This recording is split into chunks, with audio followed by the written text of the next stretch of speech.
The story begins with our MC, who finds himself in the emergency room of a hospital battling for his life. He is a mechanical engineer, but after he overworked himself, he suffered a stroke, which landed him in a critical condition. He has had a tough life since he was younger.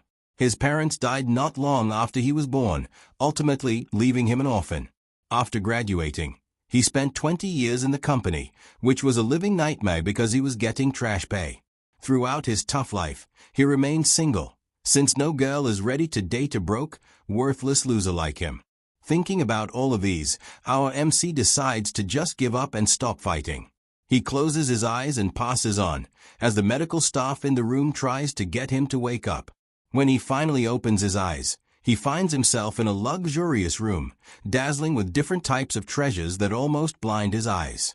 He assumes that he is still in the hospital room, and he fears that he will have to pay for the rest of his life, thanks to being transported to such a prestigious hospital. Suddenly, a status window appears in front of him, welcoming him to the magical continent of Eldria. Our guy is initially confused as to what is happening, but his senses come back to life when he sees himself in the mirror and realizes that he is totally different. He is a handsome dude with blonde hair running down his neck. The first question that comes to his mind is why he looks the way he does. A week later, our guy finally settled in and figured out what was happening. After dying in the hospital room, he was reincarnated into this world as a dude named Rain is the third son of a Grand Duke, Alderian Edgar, and he has a brother and a sister. Our guy realizes that Rain is the spoiled brat of the house, whom everyone cares for and cherishes. They are always buying him stuff or feeding him, just to make sure that he is comfortable, since he is the smallest in the family. Rain is enjoying life so much that he starts believing that it is a remedy for his terrible past life. The continent, Eldria, is a world where everything relies on magic to function. The Caridorial Empire is the largest human empire on the continent. There are also other races aside from humans living on the planet, such as elves and dwarfs. The Edgar family is a noble family with a territory of about 300,000 square kilometers and roughly 1 million subjects. As a noble, he also gets access to a personal maid, who serves him. Rain figures out that his current sweet life is due to the tough life he had in his past life. He is having tea when the maid tells him that his father has summoned him. Moments later, Rain arrives in his father's chambers. He bows to his father in humility, and the man asks him if he knows why he has been summoned, but Rain says no, since he can't read minds. His father then tells him that he has reached an age where he can manage his own territory, and he asks him if he has decided on where he would like to go. Rain is shocked to hear this, since he never thought about anything concerning a territory. His father stands up, walks up to the big map in the room to tell Rain that the territory he is going to take over lies in the northwest. His father says the region might be safe due to the shortage of magicians, but the issue of food production has been a problem in the area. His father then says their land might currently be secured, but the future of their empire is not so optimistic. Rain agrees with his father because the royal family of the Caridorial Empire is in a state of decline, thanks to political corruption. There are several conflicts between the empire's lords. Rain is interested in protecting those who are his family because all he has witnessed since his reincarnation has been nothing short of care. His father notices that Rain is lost in his thoughts, and he assumes that he is putting too much pressure on the dude. His father lets him know that he doesn't need to rush himself, but Rain cuts in, asking if the region will improve if there is food security. His father subtly tells him that food issues are not something that can just be solved with enthusiasm alone. The man believes that it takes step-by-step solutions to completely eradicate it.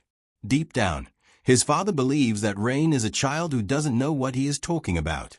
On the other hand, Rain is quite confident that he is not relying on mere passion alone, but the wisdom of years of the human industrial revolution. With a bright smile on his face, he tells his father to leave the food issue to him. Iceling City is the westernmost land of Alderian's territory, which borders the territory of the Grand Duke of Sauron to the north. To the west, it borders the territory of the elves, and to the south lies the vast ocean. Due to its location at the intersection of three nations, Iceling City is often engaged in the flames of war. Constant fighting has left what was once a fertile land to nothing but a barren land, with the population in decline. On the way to the city, Rain reads everything he needs to know about the city. He figures out that the necessary step for an industrial revolution is a large labor force. And as things start, the city lacks one, which is why he needs to find a way to increase the population of the city. Surprisingly, Rain realizes that he has gained a special ability. The system has provided him with the option to be able to scan a target, and with this, Rain believes that he can observe the stats of a person. He has used the ability on his family, and with this, he has gained an estimated understanding of the people in this world. Rain has made it his priority to recruit talented individuals once he arrives in the territory. Sitting in the carriage with him is his maid, who has been instructed by his father to keep an eye on him, so he doesn't cause any trouble in his new territory. Deep down, the red-headed maid also wishes that Rain would keep things cool in the territory. At the Iceling City estate, the city lord has received the information that Rain will be arriving that very day. One of the evil dudes running the city, who is apparently the city lord, asks if they should make the first move because he heard that the duke likes his youngest son very much. However, his counterpart with a mask on his face suggests that they hold back their hands and wait till they receive further instructions from their master. The noble is worried that Rain might discover his financial and tax fraud, but the masked dude is confident that Rain would not know anything about tax and financial records. The masked dude tells his counterpart to give Rain some random accounts to confuse him. Since Rain will arrive in no time, the masked dude tells the city lord to leave so he can welcome him. It turns out that the masked dude has a beef with Rain's father, and he is looking to punish him. Shortly afterward, Rain and his maid, Leah, arrive at the outskirts of the city. He realizes that the land is incredibly fertile, but due to the lack of population, it has become desolate. Rain then asks Leah to show him the map of the area, and she does. Rain stays at the map for some minutes, and he figures out that building a canal to connect to the southern seaport would be magnificent. He is thinking about this when he suddenly hears a little girl beside him urging her father to stop gambling. The girl tells her father that the money is for her mother's treatment. However, her father is hell-bent on taking the money because he believes that he finally has the chance to win.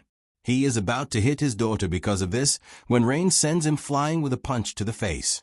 Leah rushes over to check on Rain, and she urges him to inform her next time before engaging in a fight so she can prepare his protective gear.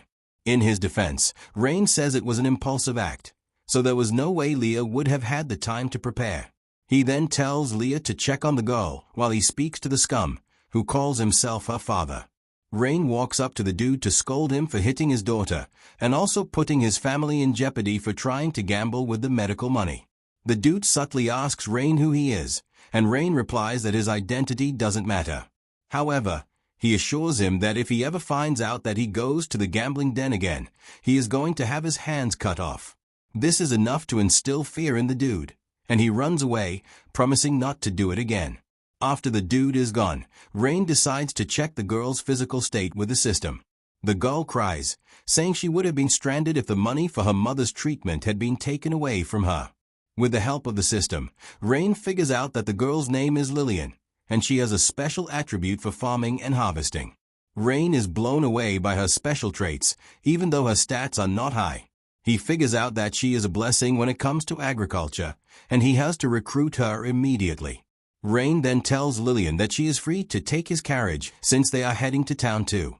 Lillian protests, saying she is dirty and would only tarnish the carriage's integrity.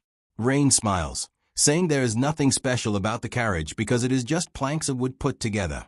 Rain then asks the girl why there is a thriving gambling den, even though poverty has eaten deep into the territory. Lillian explains that last fall, the Grand Duke of Sorin attacked the town, which left several soldiers dead. As if this were not enough, a great flood hit the territory that spring, destroying most of the land and crops. This made life hard for the citizens, and getting a meal became nearly impossible. After hearing this, Rain heads into town, and he figures out that conducting a census will let him know just how many productive forces he has in the town. However, his first step is to go to the Lord's estate to see how much cash is available for his use. Rain asks Lillian if she knows where the Lord's estate is, and she is about to reply when they hear a horseman in the distance, holding a whip and screaming at everyone to get out of the way. He calls everyone in his way peasants, and he almost crushes Rain with his horse, but Leah pushes him out of the way just in time. The dude continues on his way, while Leah is left enraged.